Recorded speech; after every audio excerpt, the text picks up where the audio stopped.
Yes, it's me. It's me. It's the MIC, Craig, aka Mr. Impact, joined as always by the one and only Peter Nixon. This is TBN Chat, and our guest is the ace of British wrestling, it's Charlie Morgan. How are we doing? I'm good, thank you. Yourself?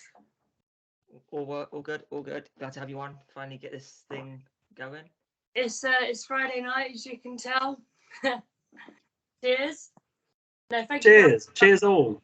As always. Hashtag not an ad, but you can sponsor it if you want to sponsor it. Oh, can you imagine? A pink gin, and I'm a fan. If wants to know, but no, thanks for having me on, guys. Appreciate it. No, it's we're tremendously happy to have you. Obviously, we've been friends for 11 years. I know. Where that time is going, I have no idea. Mad, isn't it? Yeah. I still remember, waiting on this is going to sound a bit weird, but waiting on a street or side, on the corner or whatever, you driving up in your little, I think you had a green car. I can't remember what car you had at that time. I had a Fiesta at the time, yeah. Might have been our second training camp because we met obviously at the first one in May 2011. And just getting in, and what an adventure. I never would have thought in a million years, 10, 11 years later, that, together, we would have, obviously, we've both experienced different things, but I never would have imagined what my life has become now. It's crazy, really, really, really crazy. So you touched on it there, obviously, you know our Nixon very well. And whenever you started training at the exact same time, how did you get into training? How did you realize you could train to be a wrestler, and how did you and Nixon first meet? So my story is a bit of a weird one to how I initially got into the business. It starts by 17-year-old kid being in Cambridge. That's where I grew up. Walking into a bank to open up my bank account. At that point, you're thinking, what the hell? How does this link in? But at that point, he actually isn't a promoter anymore, but he did end up being a promoter. Ben Old, who promoted Southside, happened to be opening up my bank account at 17 years old, and on my lap sat a Power Slam magazine, and he leaned over the desk and said, "I don't mean to be rude, but are you a wrestling fan?" I was like, "Yeah." And he was like, "Oh, I'm doing my first show. It's called Southside. Here's some tickets. Do you want to come? It's local in Cambridgeshire." Jumped at the chance.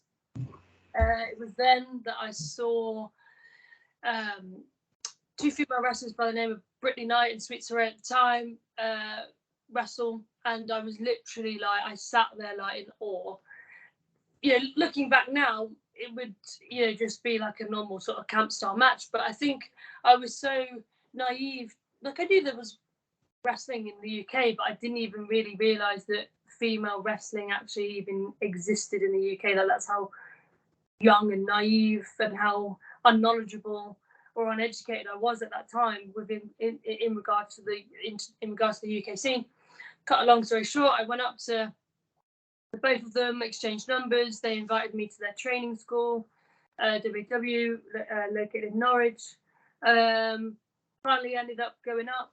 I think it was maybe the 6th of May 2011. Sam, am I right? Possibly, I think so. It was the 6th of May, yeah. There you go, so you got it right. So that's the first time I ever stepped foot in the ring. Introduced myself to Sam at that point, so little did I know he was also from Cambridge, or was based in Cambridge at that time. Both had travelled up separately, and it was both our complete first time meeting, really, and the rest is history from there. I think my time in WW was maybe 5 years, maybe just short of 5 years. So it's crazy. I basically met my best friends. I made Sam being one of them, a really good friend of mine. I met all the people that are still really close to me in my life, 10 years on. So and yeah, obviously started off wrestling there and sort of venturing out around Norfolk and eventually getting my foot out the door, leading into what I've created and done in the past 5 years, if that makes sense. Yeah, I mean, wow. it's when you get to look back on stuff now, especially with everything that's going on in the world, things tend to seem a little bit like, how did that happen? You say that's the case with, from the career then to now. Yeah, like I suppose when I first started, I never really. It's difficult because when I look back on it now, I'm like, what was going through my head at what point and when?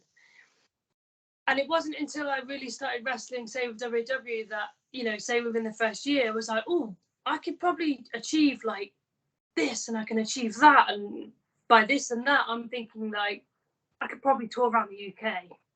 That was probably what I was thinking in my head. And then as things started to progress, I think my first wrestling abroad booking was in Norway, like a year after debuting. One thing just led to another, and I started to go to all these different places. And I remember being on a plane on the way to Italy in 2013, so 2 years into the business, and being like, as if this is my life. Like, like you just, it's surreal. And I had no idea what was, one, in store for me, and two, what was actually achievable. And I think as time went by, fast forward, say, to 2014, 15, and I started to get my foot into different places, Southside actually being one of them, which is ironic. Obviously, Ben Old, first sort of unintentionally getting my foot in the door, to then obviously like actually wrestling on a Southside show was pretty cool. But yeah, starting to see different companies, you'd come across different wrestlers, different talent, and I would start to be like and think differently. Whereas when I first started, I was like, oh, I could wrestle around Norfolk. But, as I said, as I started to get out there a bit more, see different talent, my thoughts and my ambition then started to grow to, I think I could do just as good a job as what they're doing. And by that, I meant, I could be just as good as the Vipers out there and the Kaylee Rays and the Nixons at the time. I could be on par, just as good as them.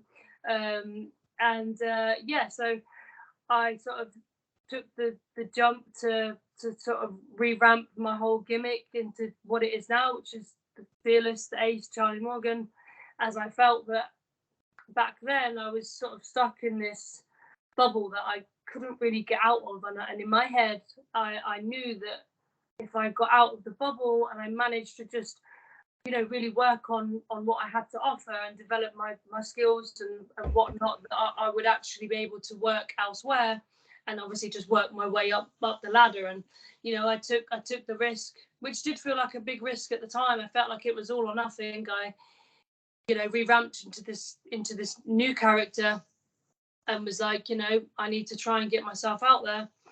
Thankfully it paid off, and Pro Wrestling Eve had a massive part to do with it, along to Progress. And before I knew it, I was, sounds crazy to say, but I then went on to, I think in a very short space of time, I headlined Wrestle Queendom 1, which was one of the biggest all-female shows in Europe at that time. I then wrestled in Royal Albert Hall. I then wrestled in Wembley Arena, and it just literally went from plodding along to just boom.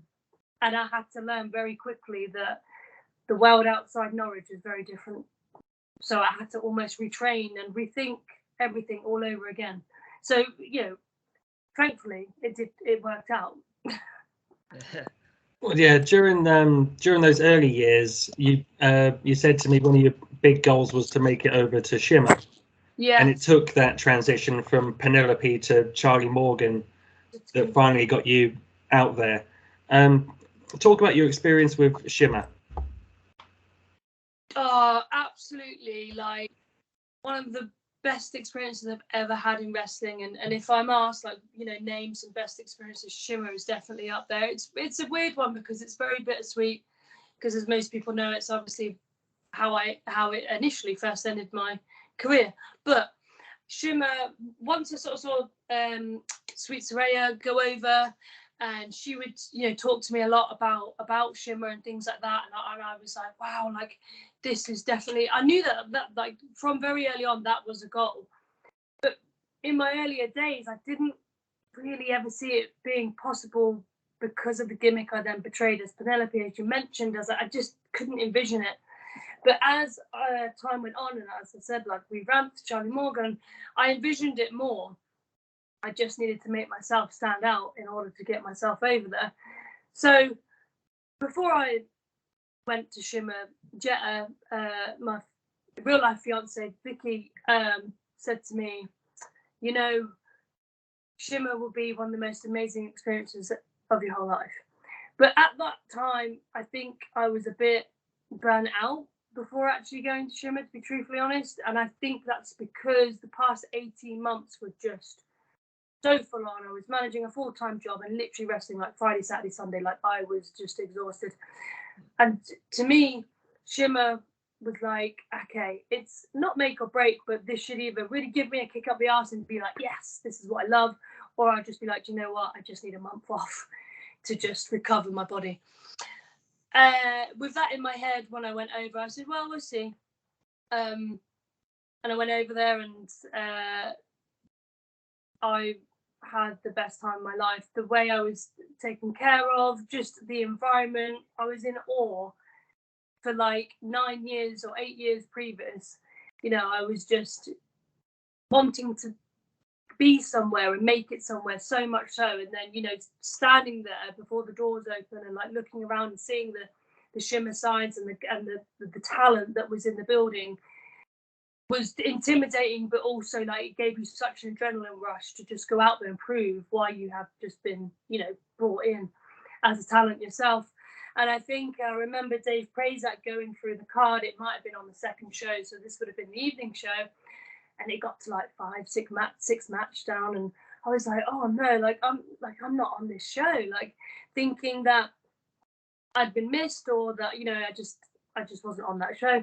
And he was like, okay, main event is Charlie Morgan versus Mercedes Martinez, and I my jaw literally just like hit the floor, because she is somebody that I had been, you know, look up to and had looked up to for so long, and to be in the main event at Shimmer, you know, in your second match, and she was one half the tag team champions at that point as well. I was just like, wow, I feel like I have a lot to prove, and I just wanted to do well for her and also for myself. And I had a really good match, and I remember coming back, and I think I was saying to Kimberly at the time, like, oh my god, like, she's so good, speaking about Mercedes,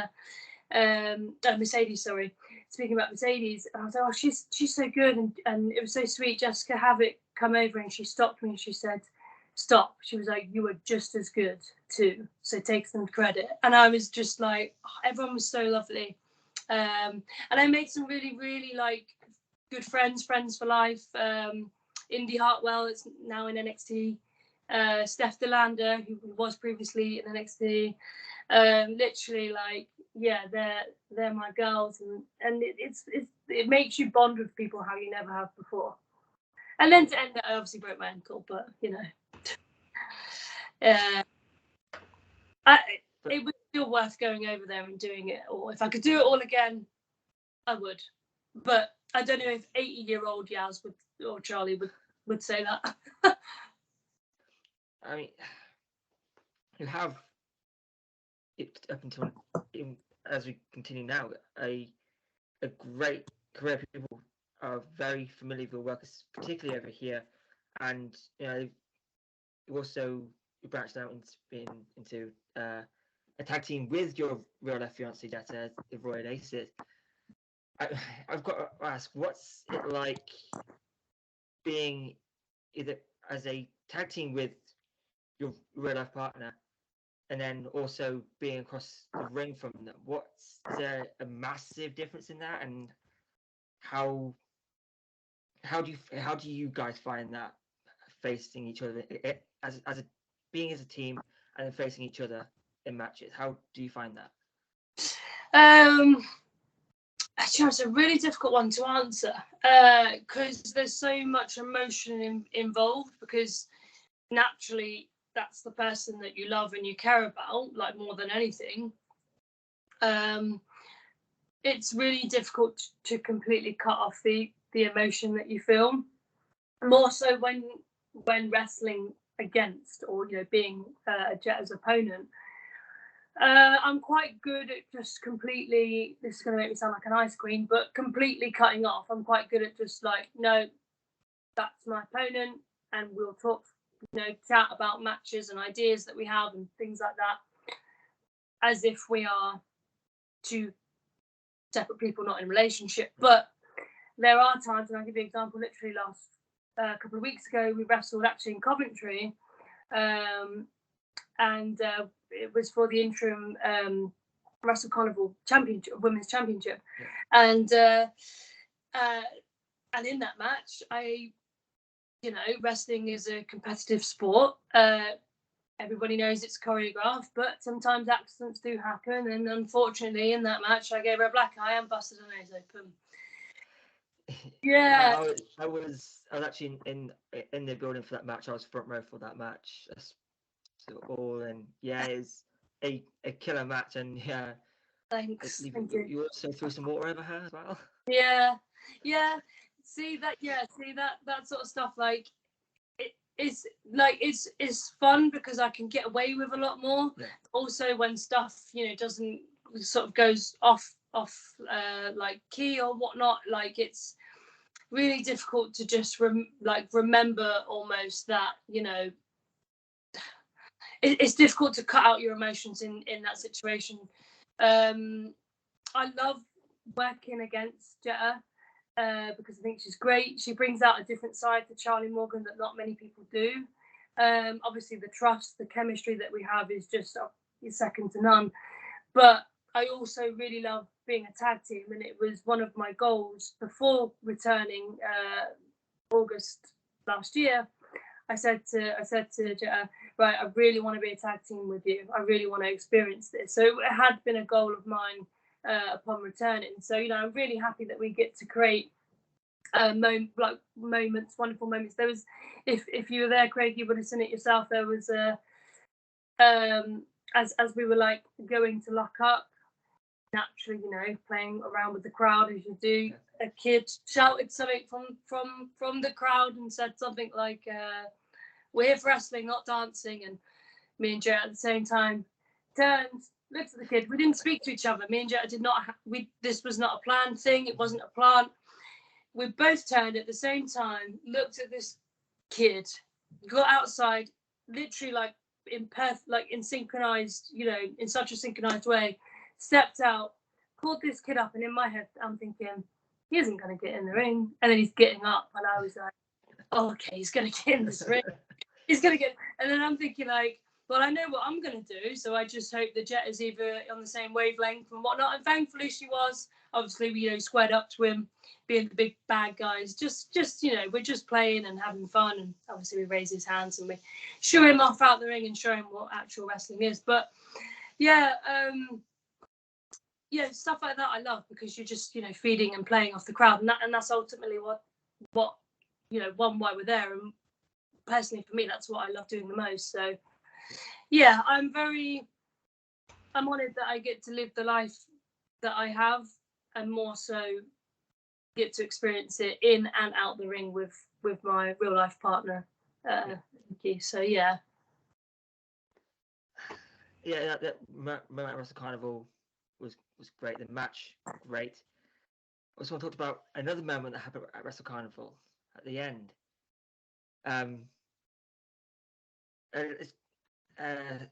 Scotty Harty decided to throw it back with some attitude. Of course, it had to end that way. Of course. For those who haven't seen the clip, Scotty Harty, along with Manak DeReese, Maxwell Tischer, Scotty's son, and Charlie and Jetta, the two cool dance. in the middle of the ring, sent the crowd home very happy, which Yeah. it definitely did. How was that moment for you as a wrestling fan? So like I started watching wrestling in late 90s, so like 97, 98, 99, sort of that era. So obviously the Attitude Era and Too Cool, Scotty Too Hotty, Grandmaster Sexy, Rikishi were the peak of their career at that point. So I actually, do you know what, I keep meaning to dig it out, but there is a photo of me somewhere as a 9-year-old kid with Scotty Too Hotty glasses on, and I'm like this. So if I could find that photo and just put it with the photo or the videos that it was just absolute magic that I got to relive and create a few weeks back. It's moments like that that make me fall in love with wrestling all over again, because it's not easy.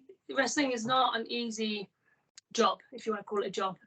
It's not an easy thing to do. It's difficult mentally, it's difficult physically, but when you have moments like that, like I remember lights going down and you know, having my head down, and I had the biggest smile on my face, and you know, I had obviously my real life partner Vicky Jetta on my left, and I had Scotty Too Hotty on my right, and I had the biggest, like, you know, smiling like a Cheshire cat, and I just remember thinking, like, this is why I do this, like, for moments like this.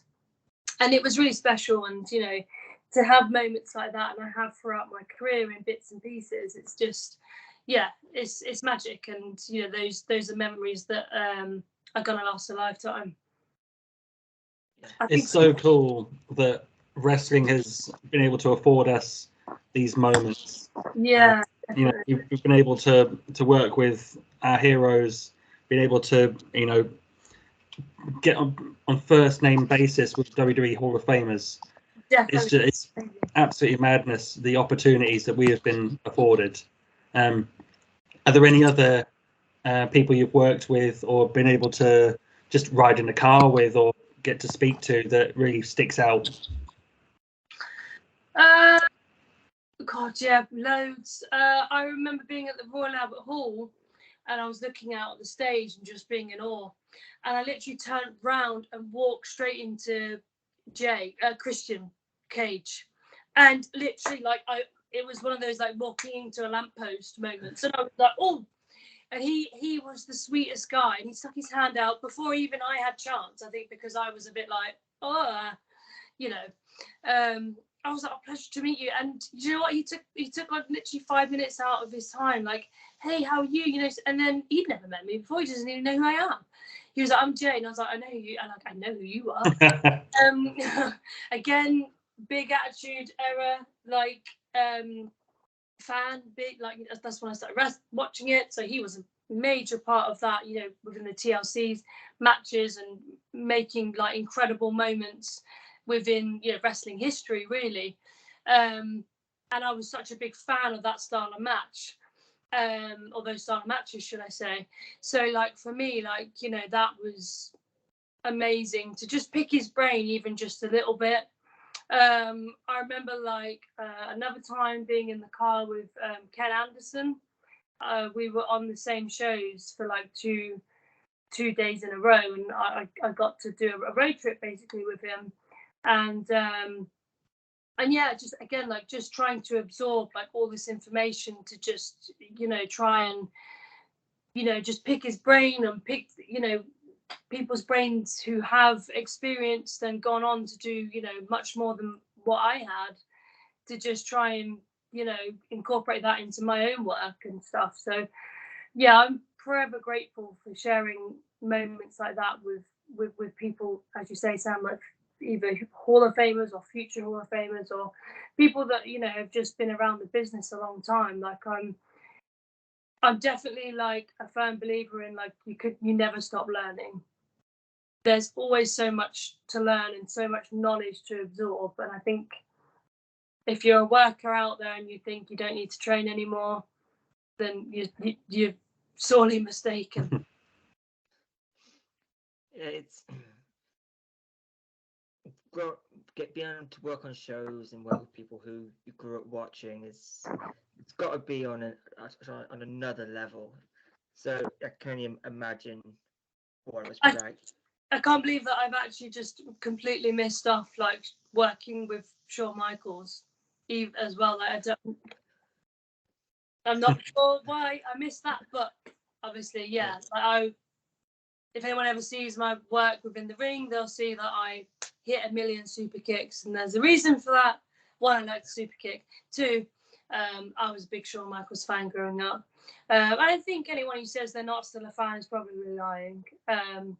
There's a reason we're in the business.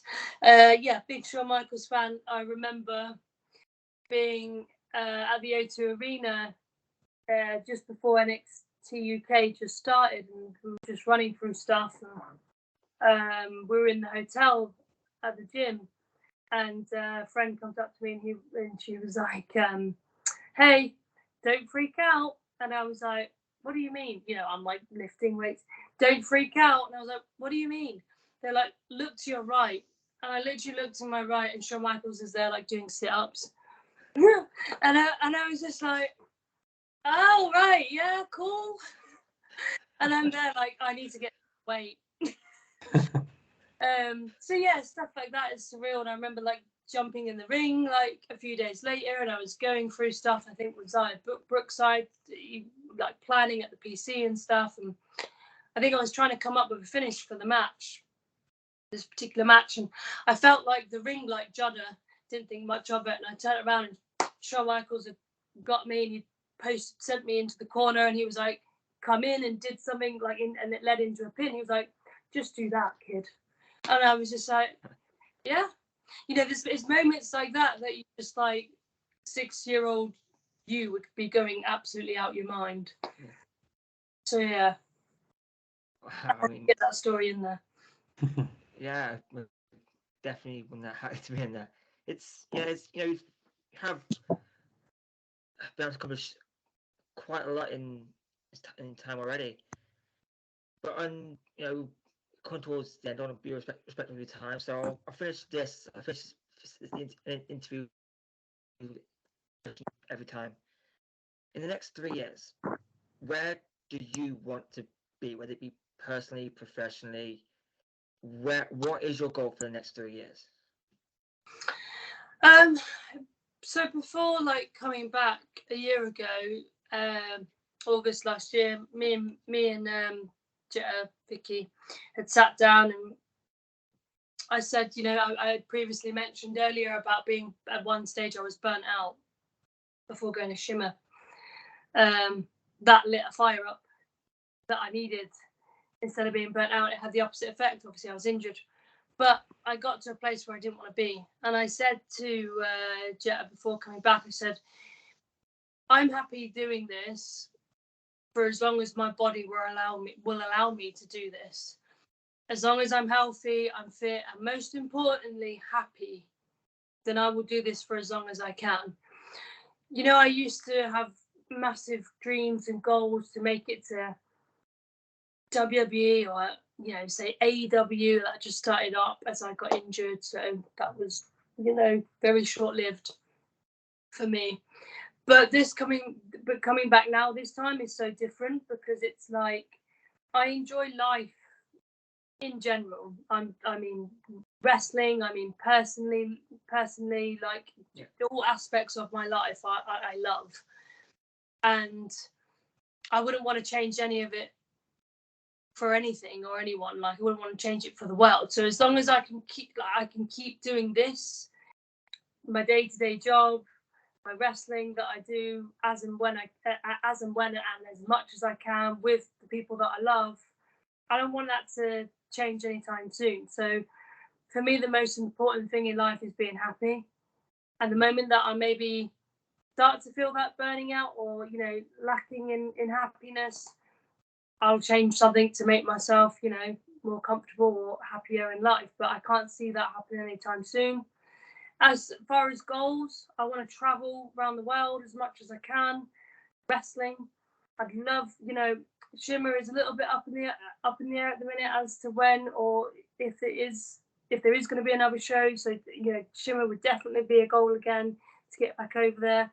I mean, you know, ambitious, but who's to say never. If AEW ever came over to the UK, massive goal, Ring of Honor. But these are goals that I've had for a long time. But the difference is now I don't literally set my life and my everything into these goals, because I've learned over time that there is more to life than just wrestling. And that's not a knock on wrestling. That's my own mentality into just continuing to be happy, if that makes any sense. So so as long as I can keep doing this with the people I love and keep being happy, then that's the main thing. Yeah, it's everything in life. You need to be happy to want to do it. Exactly, and life's too short.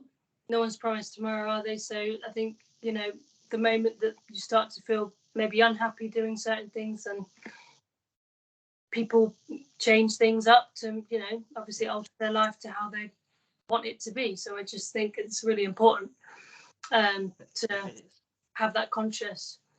But yeah, I don't have any worries that I'm not going to be happy doing this, because at the moment I'm really enjoying doing what I'm doing. You know, my best friend is also, you know, Alex Windsor, travelled up and down the country around Europe with her. So I'm very fortunate. I'm very fortunate that I get to experience these, you know, this life with the people that are closest to me. So yeah. I love asking that question, because I always get a different answer, and that's the answer. That's it. There's no wrong answer, and every answer is great, because each person knows what they want and has a target in life, and that's never a bad thing. If you know where you're going, know what you're doing, it's never a bad thing. Yeah, and I totally agree with your sentiment that you know, you've got to be happy. If at some point wrestling isn't fulfilling your needs, there's always, you know, you can step away and wrestling will always be there. Yeah, it's never going to go anywhere. If ever I need a month break, I'll take a month break. Some, you know, it's like I mentioned earlier, like it's a hard business to be in, and you know, I've had a lot of injuries over time, so you know, I still feel the effects now. So it's something that I'm like wary of, but still dive off things and stuff, you know. Yeah, I was there when you did the moonsault off the balcony at Kamikaze onto Chantal Jordan. Oh yeah, that Chantal's Yes. great. I've worked her a good few times now, and yeah, that was a really fun little match. My debut actually at the Kamikaze, yeah. And got a "Please come back" chant as well. I know, yeah. Happy with that, yeah. There is things like that just, you know, it makes it all worth it. And Chantal Jordan's great talent out there. She'll be something very special if she keeps at it. So I guess with that, I'll say thank you, Charlie, for coming on and speaking with us, and you know, being honest with your answers. Really appreciate it. It's been a long time coming. Been wanting to get you on for some time. Glad we can make it happen. I guess you can do the whole thing. You can follow us here and everywhere. But if you want to let people know where they can see you, any upcoming shows, or where they can follow you on social media, if you want to follow on social media, where can people find your matches, etc., etc.? Yeah, so Twitter is charliemorgan.arrived. Instagram is I'm not very good at this, as you can tell. Instagram is charliemorgan.arrived. My Twitter handle is Charlie Morgan UK. Have a big cartel as well. You type in Charlie Morgan, all my merch and stuff like that is on there. Little spoiler, me and Jetta will be releasing some Royal Aces merch soon. So hopefully by autumn. By the time summer's out, it should be released. So keep your eyes open for that. So yeah, most of my content, to be honest, is on Instagram and Twitter. That's mainly where I do all my socials. Next, what have I got? So I'm actually special guest referee, which is my next show for Wrestle Carnival in Nottingham next Sunday, where Jetta will be taking on my best friend. So my fiance and my best friend will be will be wrestling, and of course I'm the special guest referee. So we'll see how that one plans out. Are you going to wear the Shawn Michaels? Pants and put some bananas down there. Yeah. I might do for Bants. I might do. Pants for Bants. Pants for Bants. Or I might tape my shoes as Alex did a few years ago for Southside. I don't know if you've seen the famous picture that she shares every year. She was a special guest referee, and she even she taped her. Did I say pants? I meant trainers. She taped her trainers literally black and white. So I might recreate. So if you see a photo, that's why. Well, they have it. Of course, as mentioned, if follow us here, there, everywhere: Facebook, Twitter, YouTube, Spotify, wherever else you podcast.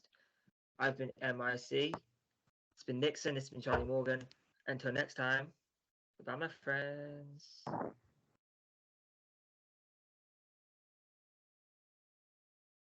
All good? Lovely stuff.